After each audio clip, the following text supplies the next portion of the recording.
요한복음 3장 1절. 그런데 바리새인 중에 니고데모라 하는 사람이 있으니 유대인의 지도자라. 그가 밤에 예수께 와서 이르되 랍비여, 우리가 당신은 하나님께로부터 오신 선생인 줄 아나이다.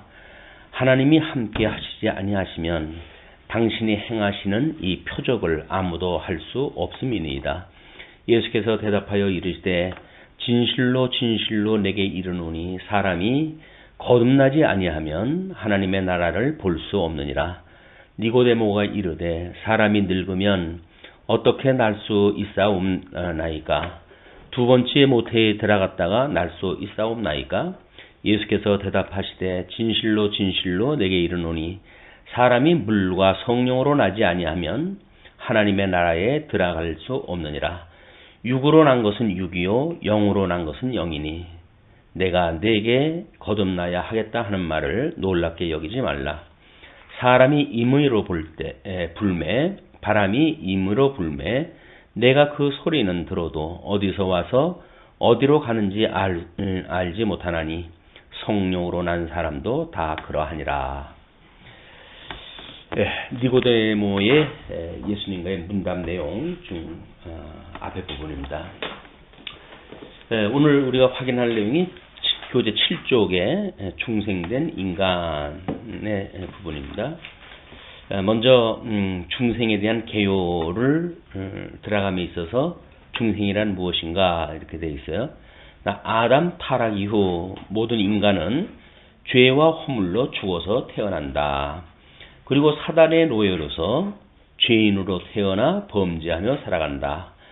이렇게 죽은 자로 태어난 인간은 다시 태어나서 죽음에서 생명으로 옮겨지는데 이것을 중생이라고 한다. 그래서 이렇게 죽은 자로 태어난 인간은 다시 태어나서 죽음에서 생명으로 옮겨지게 된다라고 하는 그거를 예수 그리스도의 중보의 사역을 약수로 해가지고 집어넣는 것이 중생의 의미를 우리가 더 확실하게 설명되지 않을까 이렇게 보여집니다. 범죄하며 살아가는데 이렇게 아담 이후 첫째 아담으로 인해서 죽음으로 태어난 인간은 둘째 아담이신 예수 그리스도의 중보 사역으로 다시 죽었던 영이 살아나서 그래서 생명으로 옮겨지는데 이것을 중생이라고 한다. 라는 설명이 아마 중생에 대한 이런 그 설명을 완전하게 하는 거라고 보여집니다. 두 번째는 이제 중생의 개관이에요. 중생의 전제, 방법, 범위, 주체, 목적 이거를 이제 로만 캐톨릭, 자유주의, 보수주의, 성경신학 이렇게 아주 구분을 갖다 했는데 사실은 개요를 우리가 이해하는 데는 상당히 중요합니다. 그러나 너무 단순화하다 보게 되면 우리가 오류를 범하기가 쉬워요. 모든 것들이. 그래서 그런 그 여지를 놓고 우리가 봤으면 좋겠다.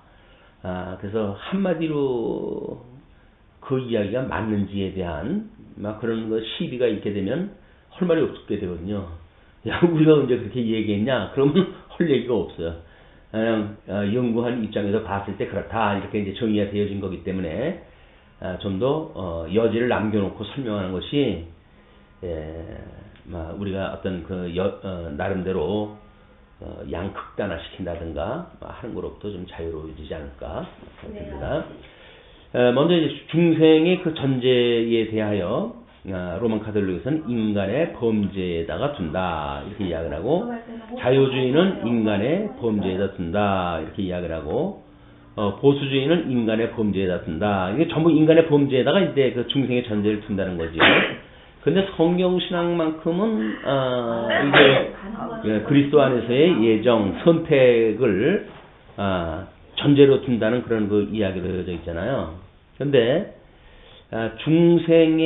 이 중생이라고 하는 것은 죽었다가 살아나는 이제 그런 것에 있기 때문에 그 전제를 이렇게 영혼으로 끌고 가는 것은 이게 이제 계시 세계 속에서의 어떤 과정을 설명해야 되지 않느냐라는 걸로 이야기하게 되면, 뭐 보수주의에서는 예정을 말하지 않나요? 그것도 예정 말하죠.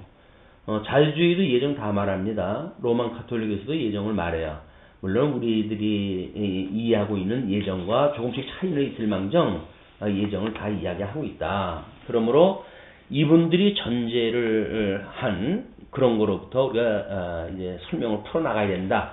막 그런 좀 중립적 입장을 표명한다고 하면, 첫째 아담으로 인해서 우리가 죽었기 때문에 우리가 하나님의 저주로 의도, 나라도 상실했기 때문에 전제가 이제 되어지고, 그리고 회복이 필요하다는 어떤 그런 이야기 아니겠어요?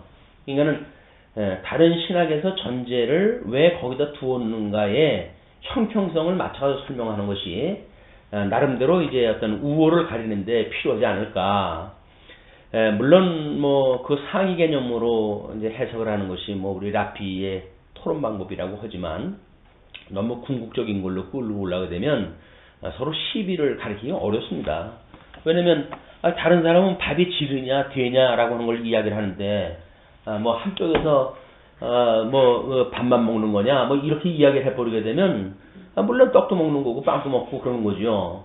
그런데 그 지금 밥이 지냐 되냐라고 하는 걸 이야기를 하는데, 뭐 그것만 먹는 거냐 뭐 이렇게 해가지고 먹는 것 자체를 가지고 이야기를 해버리게 되면 이 이야기가 비교가 안 되어지는 거란 말이에요. 그래서 비교라고 한다면 상대적 입장에서 나름대로 비교 가능한 범주에서 이야기해야 우리가 이제 이렇게 나름대로 비교할 수가 있는 객관적인 비교가 된다.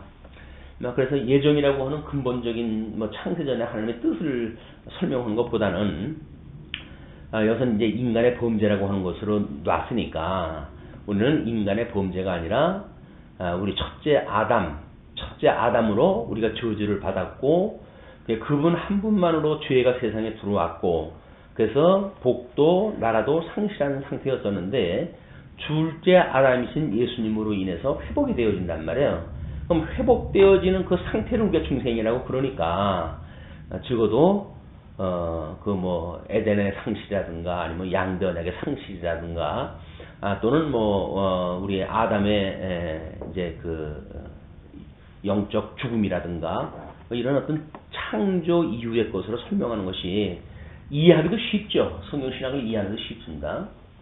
그 다음에 중생 방법에 대해서는 로만 가톨릭은 세례가 그 선행을 한다고 이렇게 이야기를 해요.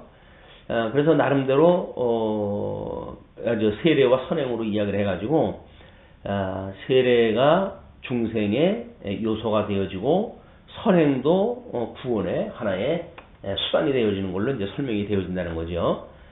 그런데 자유주의에서는 이제 결단과 선행이라고 이렇게 정리를 하겠다라고 이야기를 하는데, 자유주의 어떤 사회 구원이라고 하는 맥락에서 봤을 때 결단 이렇게 보게 되어지는데, 그 자유주의의 어떤 인간의 결단이라든지 인간의 자유의지라든지 그런 맥락으로 봤을 때 아마 이렇게 정리를 하지 않았는가.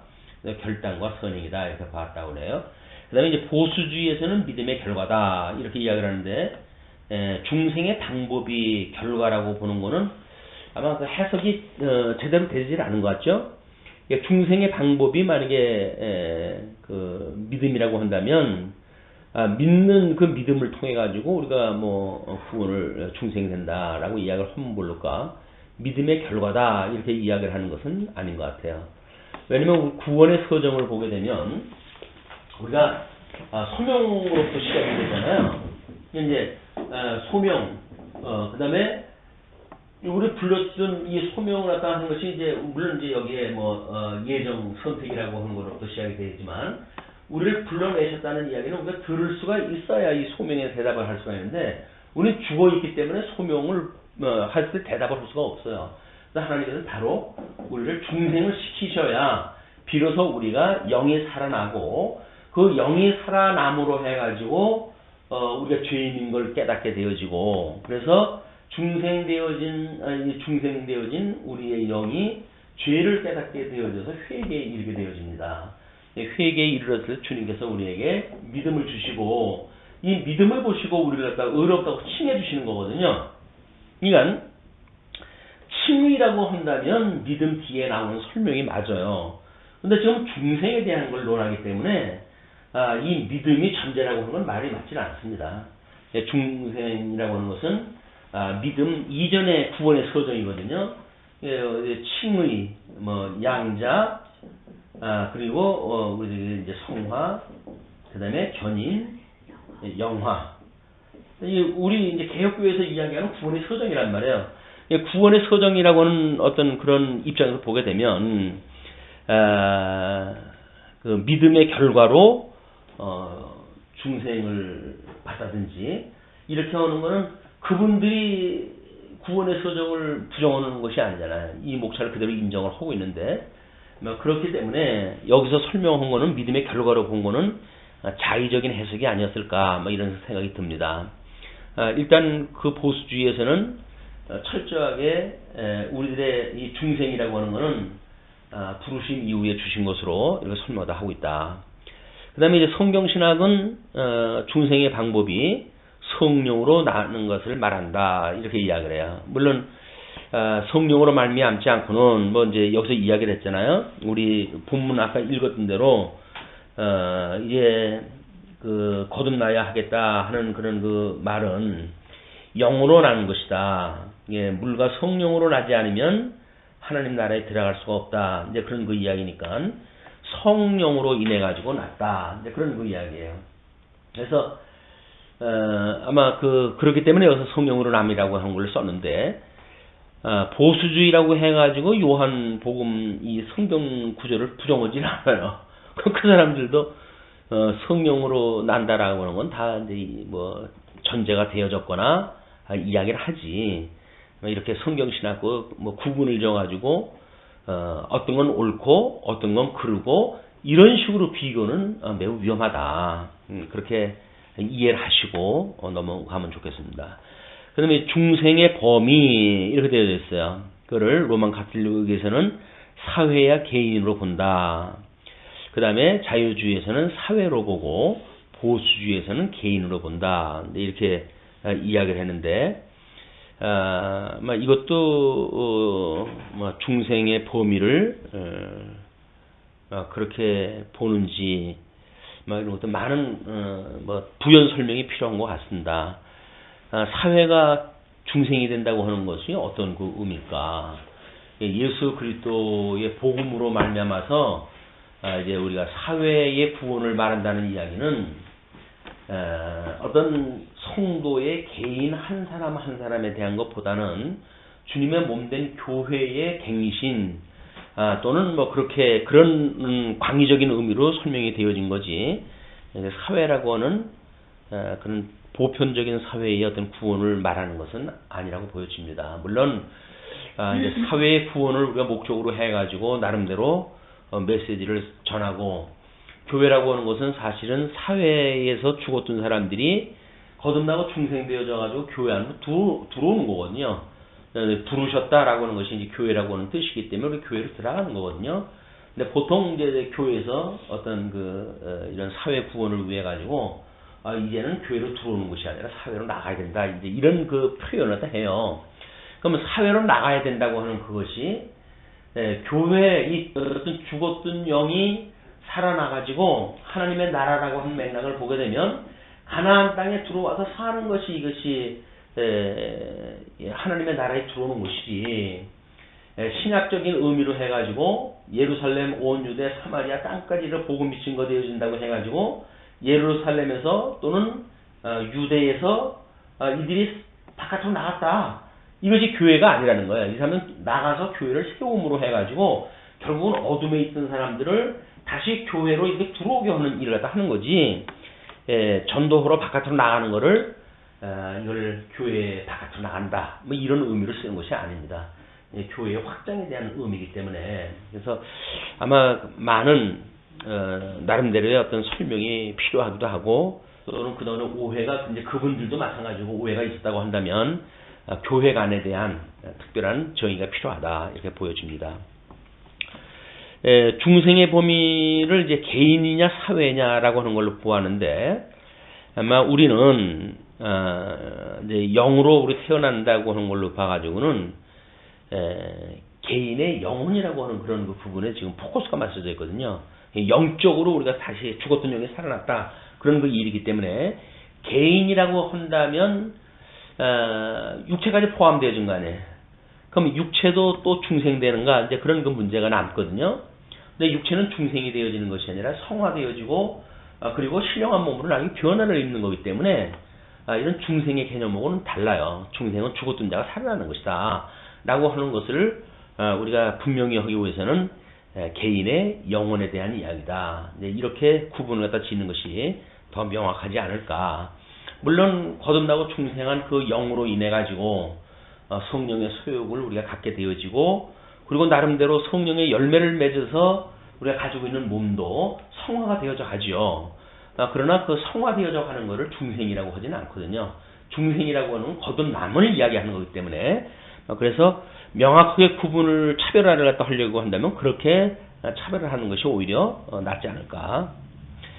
그다음에 이제 중생의 주체입니다. 로만 가톨릭은 교회에다가 두었어요. 왜냐면 이제 교회에 관해 있어서 로만 가톨릭은 은혜를 분배하는 곳이다, 이런 그 개념으로 보기 때문에 이제 그 미사 때마다 떡을 띈다든지 하는 것도 다 그런 맥락에서 이제 이게 이루어지고, 막 그래서 이런 그 구분을 딱 한 것 같습니다. 그다음에 자유주의는 그 인간이라고 놨어요. 그런데 물론 그 중생이 그분들이 성령을 요한복음 뭐 이런 것들을 부정하는 가운데 이걸 읽는가, 아마 자유주의가 인간의 어떤 의지 부분을 이제 강조를 딱 하니까 그렇게 이제 이야기를 했는지 모르겠지만, 자유주의라고 해가지고 중생되어지니 인간은 스스로 중생된다고 믿는 그런 것은 아니거든요. 다 은혜로 우리가 구원받는다고 그렇게 이야기를 하지. 그렇기 때문에 이런 것도 너무 극단적 비교 이런 걸로 해가지고 여기에 속해져 있는 사람들이 보게 되면 말도 안 되는 소리 한다 뭐 이렇게 비판받을 수 있기 때문에, 오히려 이렇게 불명확한 비판은 좀 조심스럽다. 다만 내부적으로 우리가 어떤 그 아주 포커스가 맞춰져 있는가에 대한 그런 색깔을 분별하는 데는 필요할 수가 있어요. 그러나 그것이 딱히 어떤 학문적으로 분류하기는 마땅치 않은 일입니다. 그 다음에 중생의 주체가 보수주의에서는 인간 타락과 하나님 구원이라고 하는 이렇게 놨다고 볼 수 있을까? 인간 타락을 인간의 범죄로 놓고 본다고 한다면 전제가 되어졌는데, 전제되어진 인간이 주체되어진다는 건 논리적 모순일 것 같고요. 그래서 그런 건 아닌 것 같고, 하나님이 구원을 한다고 그러죠. 중생은 하나님이 성령으로 말미암는다고 그러는데, 그래서 보수주의라고 해가지고 하나님이 구원한다고 하는 걸 부정하는 데가 없잖아요. 이렇게 되면 오해가 되어진단 말이에요. 다만 이제 하나님의 아들까지 되어지고 양자가 되어지고 성화되어져 가는데 뭐 우리가 이제 그 신인의 협성서를 주장하는 일부의 논리가 있다든지 그런 걸 가지고 놓고 이야기를 하는데, 그것도 이렇게 뭐 인간 타락과 하나님 구원이라고 하는 걸로 구비가 되어진 조합이 아닙니다. 조합 자체가. 그래서 그것도 하나님의 주권으로 놓고 봐야 된다. 왜냐면 칼빈 이후에 하나님 주권을 이미 다 표명을 하고 있고, 다만 자유주의자들의 공격에 의해 가지고 이제 그 나름대로 근본주의가 만들어져서 자유주의에 대항하는 그런 세력으로 만들어졌을 때, 아마 그런 그 분들은 자유의지를 표명하는 분들하고 하나님의 절대 주권을 주장하는 분들하고 나름대로 한편이 된 건 맞아요. 그렇다고 해가지고 모든 그 보수주의를 이렇게 뭐 하나님 구원, 인간 타락과 하나님 구원이라고 한다든지 이렇게 놓고 보는 거는 조금 너무 과대한 평가다라다 이렇게 보여집니다. 성경신학에서는 하나님의 주권이라고 이렇게 이야기를 했어요. 근데 중생의 주체가 누구인가라고 하는 거는 주권이라고 하는 거는 어떤 고난을 이야기를 하잖아요. 그러니까는 중생은 성령입니다. 뭐 이렇게 이야기를 하든지 아니면 하나님이라고 하든지 해서 어떤 그것이 그 주체로 이루어질 수가 있지. 뭐 하나님의 주권만이 주체라든지 이렇게 보는 거는 그것도 이제 설명상 뭐 여러 가지 족이 달려야 되거든요. 하나님 주권 아래 있습니다라고 보려고 한다면 그건 주체가 아니라 중생의 그 주도를 어떻게 되어지고 있는가 뭐 이런 어떤 그런 설명이면 모르지만 중생의 주체가 누구인가라고 하는데 하나님의 주권이다 이렇게 보는 거는 문제와 답하고 이게 조합이 안 돼요. 그런 그 설명상 차이가 있기 때문에 뭐 여기서 요한계시록에서 이야기했던 것처럼 하나님이라고 이야기한다든지 성령이라고 이야기한다든지 막 그렇게 하면은 쉽지요. 그러나 삼위일체 하나님이라고 확대해서 이야기를 하든지 막 이런 것들을 이렇게 얻다가 이제 포커스를 맞추느냐는 우리가 구분을 갖다 하는 내용과 대답을 하는 것과 조합이 일단 돼야 되거든요. 이쪽에서는 뭐 예를 들어서 뭐 의식주를 나눠나는데 이쪽에서는 뭐 진선미를 가지고 대답을 한다든지 그럼 이게 동문서답이 돼버리잖아요. 이게 맞는 질문에 맞는 분류에 맞는 걸로 대답을 하는 것이 옳다. 아마 성령으로 난다. 중생 방법을 그렇게 이야기를 했으니까 중생의 주체는 하나님으로 보든지 아니면 주님께서 성령을 약속을 하고 또 약속한 보혜사를 보내주신다고 약속을 했고 그래서 만약에 성령으로 말미암았다고 한다면 뭐 우리 성자 하나님의 약속으로 오신 성령 하나님의 사역이라든지 아니면 삼위일체 하나님의 사역으로 확대를 한다든지 이렇게 우리가 구분했다 할 수가 있는 거지. 하나님의 주권이라고 설명하는 것은 설명에 또 이제 다른 설명이 또 필요하니까 그런 것도 조금 한번 정리를 할 필요가 있을 것 같아요. 다음에 중생 목적입니다. 로만 카톨릭은 인간의 구원에 놨고 자유주의는 사회 구원에 놨고 보수주의는 인간의 구원에 놨다. 이제 우리 성경신학만 하나님의 계시를 봤다 이렇게 이야기를 하는데 중생 목적이 또 하나님 계시도 아니에요. 보면 다만 우리가 하나님의 영광 선포라고 칼빈이 선언을 갖다 했어요. 하나님의 이 모든 섭리는 하나님의 크신 영광을 선포하는 데 목적이 있다 이렇게 봤기 때문에 세계관의 목적, 기독교 세계관의 목적은 하나님의 영광 선포라고 우리 보수주의가 이야기를 합니다. 보수주의에 여러 이제 부류가 포함되어져 있기 때문에 이 칼빈주의에서 말하고 있는 그런 그 신학 이외의 다른 것까지 포함시켜서 이야기하려고 그러는지는 모르겠지만 이미 이제 우리는 뭐 적어도 보수주의 하면은 칼빈주의로부터 시작된 장로교회 중심으로 이야기가 진행되고 그래야지 감리교 뭐 알미니안주의 뭐 이런 쪽하고 신학이 다른 사람들하고 비교를 또 한다든지 이런 거는 그렇게 우리한테 은혜가 되는 것 같지는 않습니다. 그래서 중생의 목적을 적어도 우리 칼빈주의 신앙을 계승하고 있기 때문에 본다고 하면 칼빈은 종교개혁 당시에 하나님의 영광 선포로 주장을 했고 그 방법을 하나님의 절대 주권으로 놓았고 그렇게 했다. 그럼 우리는 그 칼빈주의 신학을 계승한다. 이렇게 하면 되지요. 그 뭐 꼭 차이를 갖다 내려고 해가지고 없는 얘기 만들어내고 또 없는 공덕을 쌓고 이런 너무 치열하잖아요. 그런 것들은 별로 우리 학문적 자세가 아닙니다.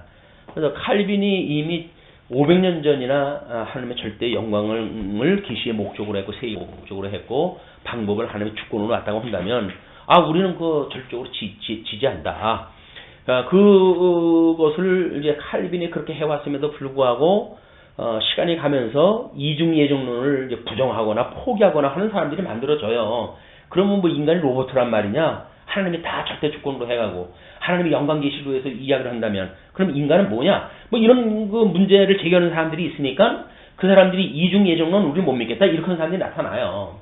그러면 이제 그 사람은 선택에 대한 건 이야기하고 유기하기로는 예정을 한 게 아니다. 뭐 이렇게 이제 한다든지 한 발짝 뒤로 빼는 사람들이 있거든요. 그런 사람들하고는 우리가 구별할 필요가 있겠죠.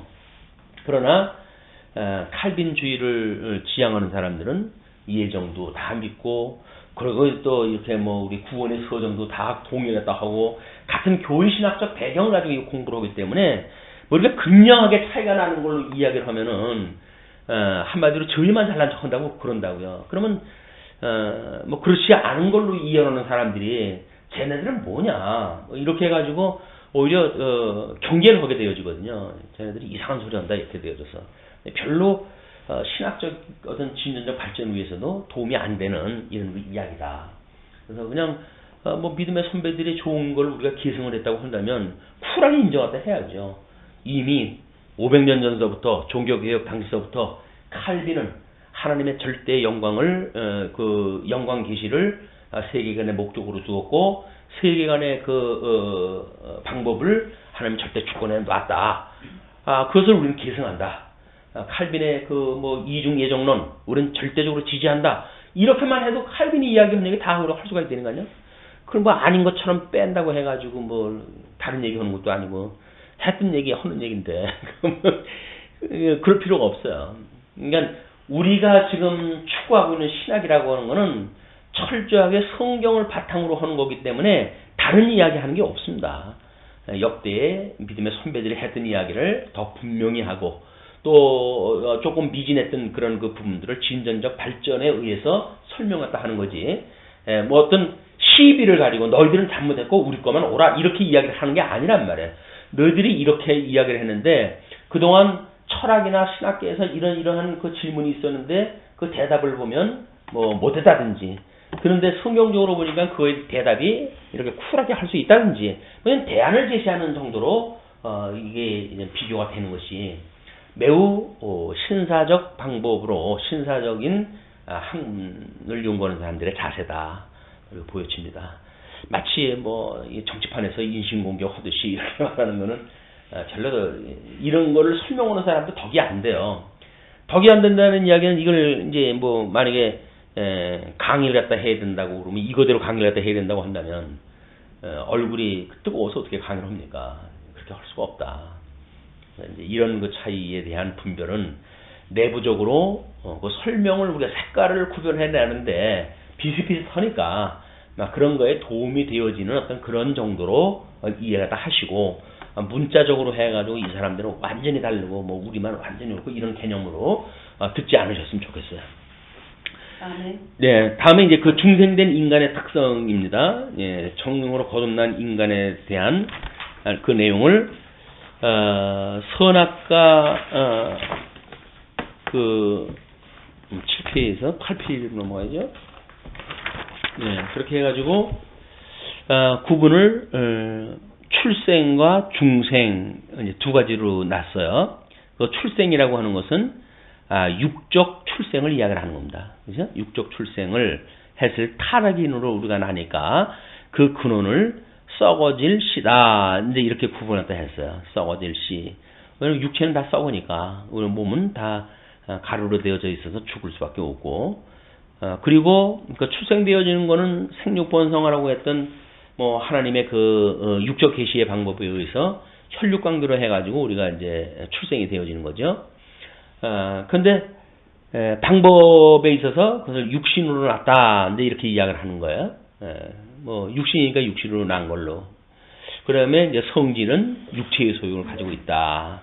그리고 결과에 있어서 그걸 패배 승리로 봐야 되는지 죄인과 칭의인으로 구분한다 해야 된다든지 뭐 그런 구분 결과에 대한 거는 조금 다르게 설명이 되지 않을까 뭐 이렇게 보여집니다. 왜냐면 육적인 인생은 사실은 죄 가운데 출생이 되어졌기 때문에 죄의 종이 되어지는 거 아니에요. 죄의 종이 되어지는 거지만 만약에 성령으로 인해 가지고 중생되어진다고 한다면 우리는 성령으로 난 성도고 성령의 소욕을 가지고 있기 때문에 우리는 하나님의 종으로 되어졌다. 그래서 우리가 어디에 속해져 있는가 쪽으로 구분하는 것이 결과가 되지 않을까. 우리가 세상에서 사망에서 생명으로 옮긴 바 되어졌다. 이렇게 이야기를 하잖아요.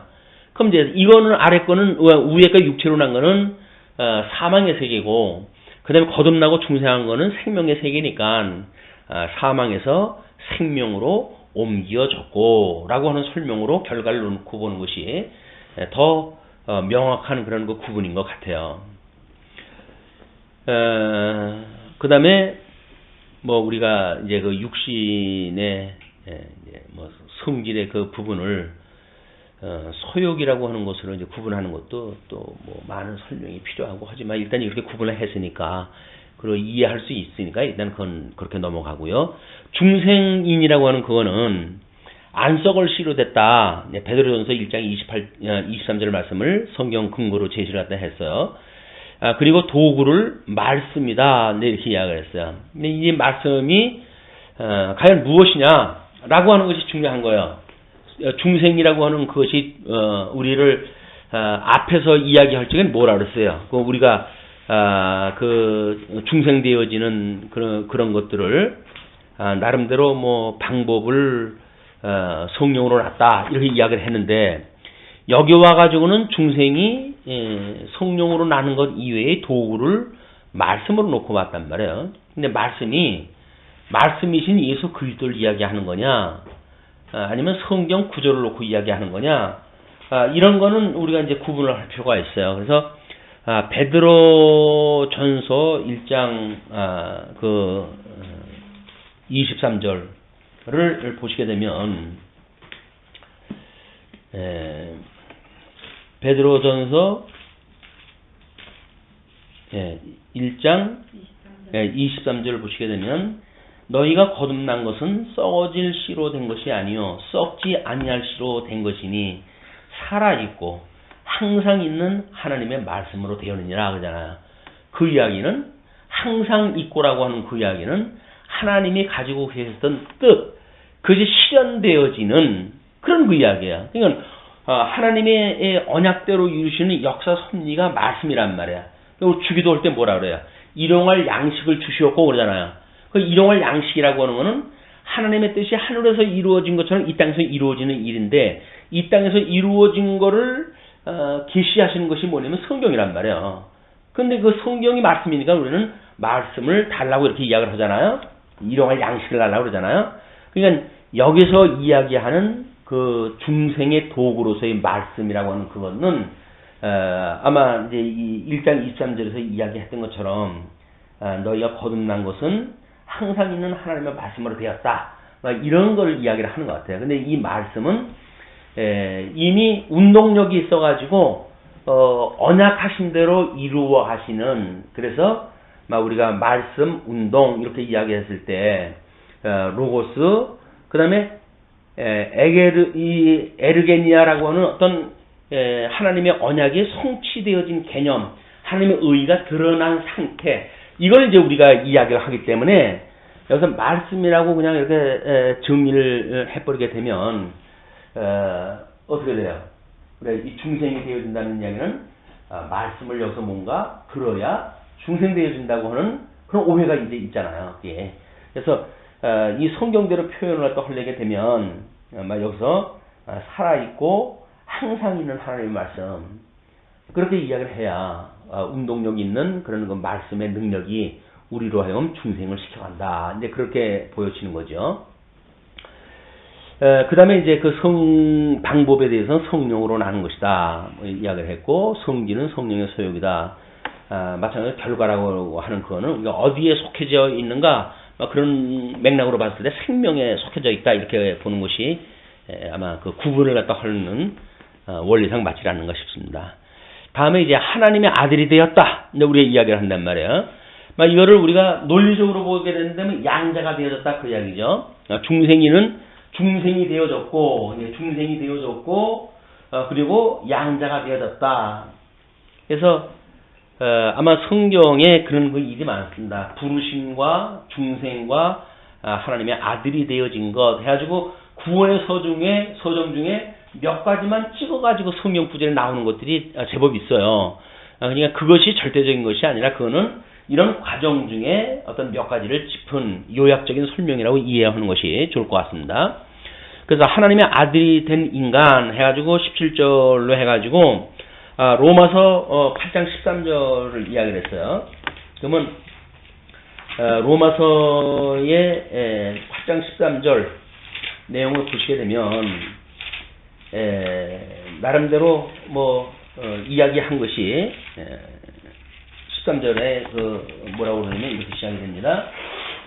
너희가 육신대로 살면 반드시 죽을 것이로되 영으로서 몸의 행실을 죽이면 무릇 하나님의 영으로 인도함을 받는 사람은 곧 하나님의 아들이라 이렇게 이야기를 했어요. 그러니까 여기서 이 하나님의 아들이 됐다라고 이야기를 딱 하니까 너희들은 하나님의 아들이기 때문에 육신으로 살면 반드시 죽고 영으로서 몸의 행실을 죽이면 산다. 이런 걸 성경 구절로 보았기 때문에 여기서는 하나님의 아들이 된 인간이다라고 하는 맥락으로 봤을 때 어떤 우리가 양자가 되어졌다라고 놓는 걸로 보는 거하고는 개념이 또 다를 수가 있어요. 성경 구절을 어디를 인용하는가에 따라서 그 성경이 말하고자 하는 그 중심이 다르기 때문에 그런데 여기서는 이제 그걸로 해가지고 구분하다 했거든요. 하나는 사단의 아들이라고 그렇게 이야기를 했어요. 그거를 근거를 유기하기로 예정되어진 그런 그 사단의 아들로 보았다. 만약에 말씀을 도구로 본다면은요, 로마서 지금 8장 13절에서 이야기하는 것처럼 여기서 살고 죽는다고 하는 것이 하나님의 영으로 인도함을 받는 사람은 하나님의 아들이 되어진다 이렇게 이야기를 했잖아요. 그럼 사단의 아들이라는 이야기는 육신대로 살면 반드시 죽는다는 이야기 아닙니까? 그럼 근거를 성경 구절로 봤다고 한다면 근거를 이것저로 봐야겠죠.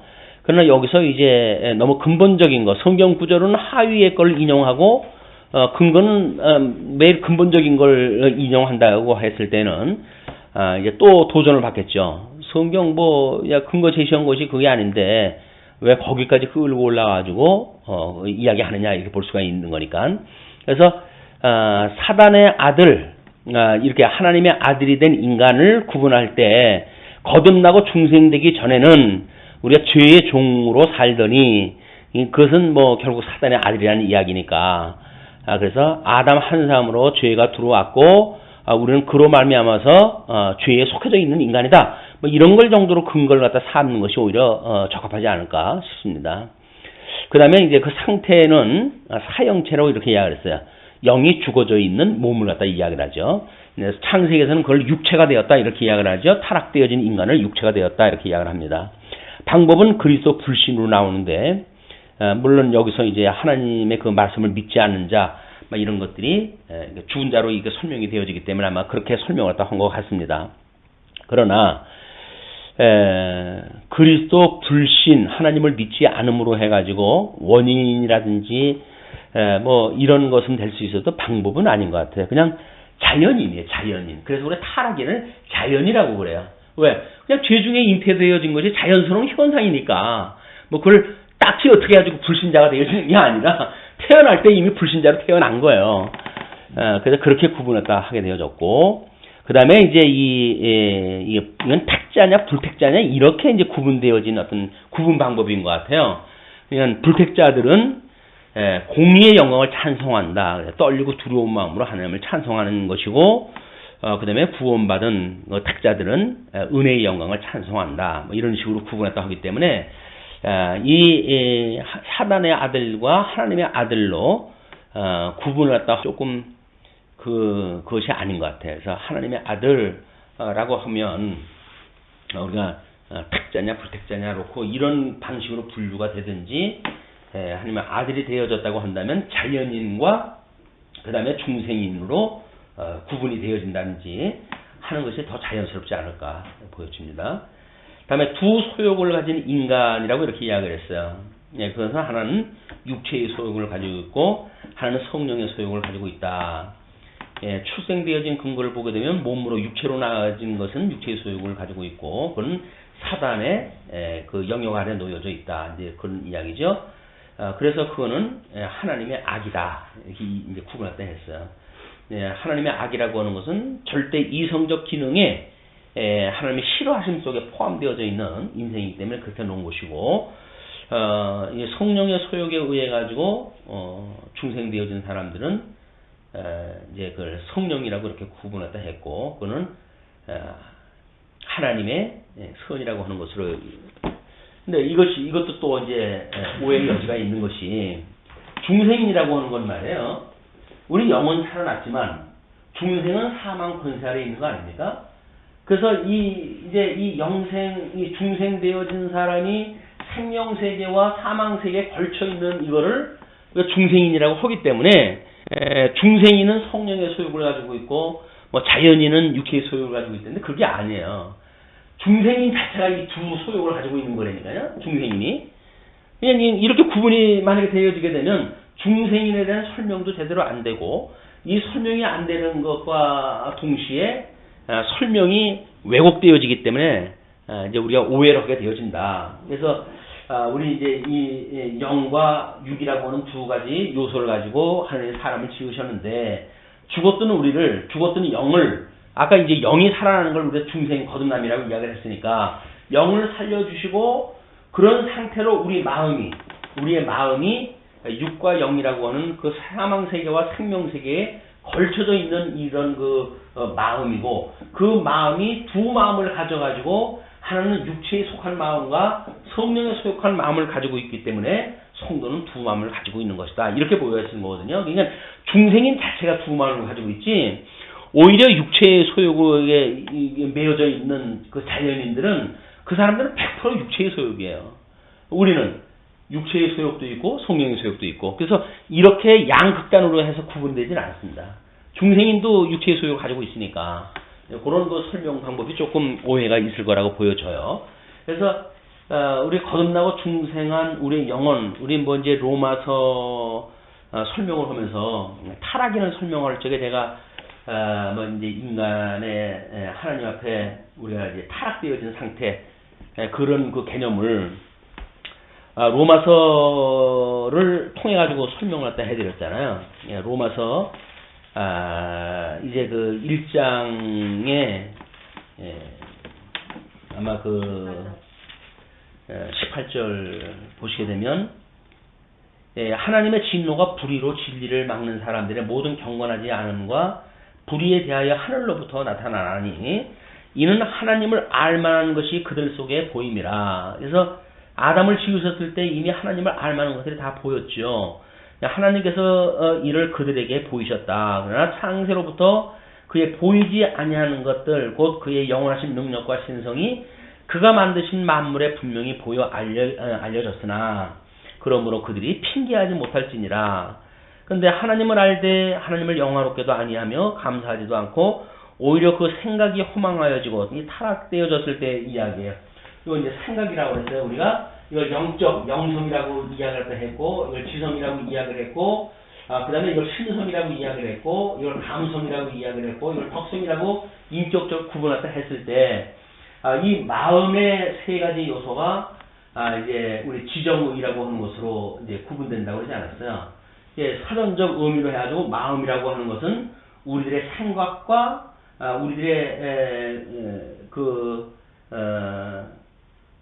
의지와 지식과 그리고 감정 이것이 깃들여 있는 걸 우리가 마음이라고 이렇게 이야기를 했으니까 그냥 우리들의 생각 이걸 이제 기억이라고 해서 우리의 생각, 기억, 감정 이것이 깃들여 있는 것이 마음이란 말이에요. 근데 이 마음이 지금은 이제 우리가 이렇게 이걸 수식에다가 그냥 이렇게 평면으로 그려놨으니까 그렇지만 입체적으로 놓고 보게 되면 성령의 부분에 속해져 있는 이 마음의 소욕에 매달려 있을 적에는 이거 살아있는 마음이죠. 이 살아있는 마음이기 때문에 여기에 이 지정의가 다 포함되어져 있는 거예요. 이제 이렇게 살아져 있는 거니까. 그러나 우리가 이제 육체의 소욕에 빠져있는 적에는 지정의의 개념이 전부 이 육체의 소욕에 빠져져 있는 거기 때문에 이제 그런 그 입체적 설명이 필요하다. 그래서 지성 부분에 대하여 우리들이 하나님께서 버려주실 때 어떻게 버려뒀냐면 우리로 하여금 이제 오히려 그 생각이 허망하여졌어요. 허망하여졌다. 이것이 허망하여져 가지고 어떤 데다 두어졌냐면 미련한 마음이라고 했어요. 이 허망한 데 두어진 거를 미련한 마음으로 우리에게 두어졌다. 마음의 영역 속에 있는 거니까 미련한 마음에 이걸 버려두었고 그리고 그 마음이 어두워졌나니 스스로 지혜 있다나 어리석게 되어 썩어지지 아니하는 하나님의 영광을 썩어질 사람과 죄의 짐승과 기어다니는 동물 모양의 우상으로 바꾸었다. 그래서 이 영성이 죽어져 있는 인간들은 이제 하나님을 알아보지가 못하고 이런 우상을 입금 되어져 있다. 그러므로 하나님께서 그들을 마음의 정욕대로 더러움에 내어버려 두사 그들의 몸을 서로 욕되게 하셨으니 그들의 몸이라고 하는 것은 뭐 이 마음과 우리의 죽어져 있는 영과 뭐 이 육과 다 포함되어 있는 개념이겠죠.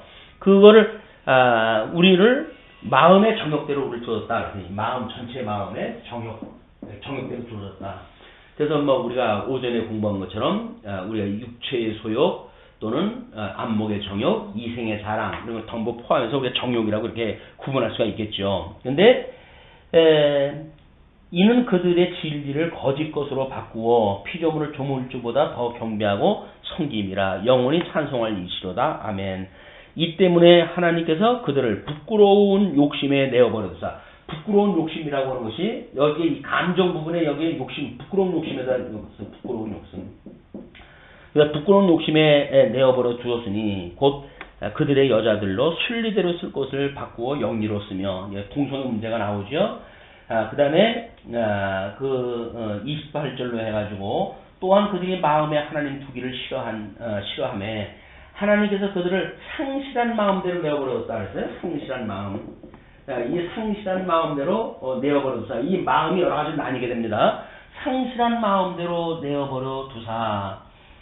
그들을 합당하지 못한 일을 갖다 하게 했다. 그래서 하나님을 상실한 마음에 있게 되어지게 되면 여기서 나타난 모든 윤리의 문제가 합당치 못한 일을 갖다 하는 거예요. 뭐 그 합당치 못한 일들이 불의, 추악, 뭐 탐욕, 악의가 가득한 자요, 시기, 살인, 분쟁, 사기, 악독이 가득한 자요, 수군수군하는 자요, 비방하는 자요, 하나님께서 미워하시는 자요, 능욕하는 자요, 교만한 자요, 자랑하는 자요, 악을 도모하는 자요, 부모를 거역하는 자요, 우매한 자요, 배약하는 자요, 무정한 자요, 무자비한 자라. 그들이 이같이 일을 행하는 자는 사형에 해당한다고 하나님께서 정하심을 알고도 자기들만 행할 뿐 아니라 또한 그런 일을 행하는 자들을 옳다 여기느니라. 그래서 해 아래에 있는 자연인들은 이미 미련한 마음과 상실한 마음과 정욕에 버려두어가지고 그들의 모든 지성은 우매한 그런 생각세계고 뭐 우리들의 그런 이 심리적인 거는 심리학을 가지고 뭔가 이제 이렇게 화평을 이룰 수 있다고 믿어지거나 감정이라고 그런 부분도 더러운 욕심에 내어버려둬가지고 아주 인간의 예술될 부분이 매우 더러운 것으로 되어져 있다. 그 예술 부분에 이제 요즘 노골적으로 드러나잖아요.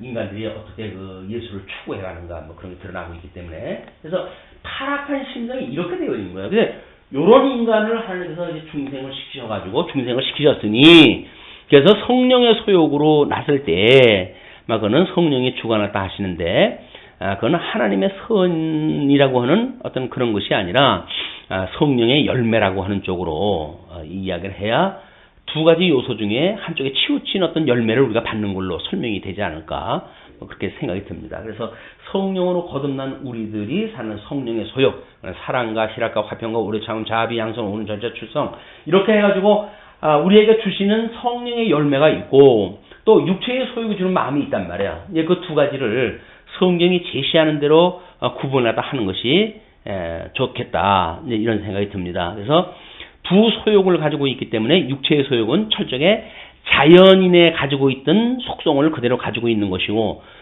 속성의 이 성령의 소욕은 거듭나고 중생되어져서 성령의 소욕을 따라서 그런 열매를 맺고 살아가는 것이 우리의 성도의 삶이다 라는 걸로 구분하다 하는 것이 아마 이 중생률을 이해하는데 필요하지 않을까 이런 생각이 듭니다.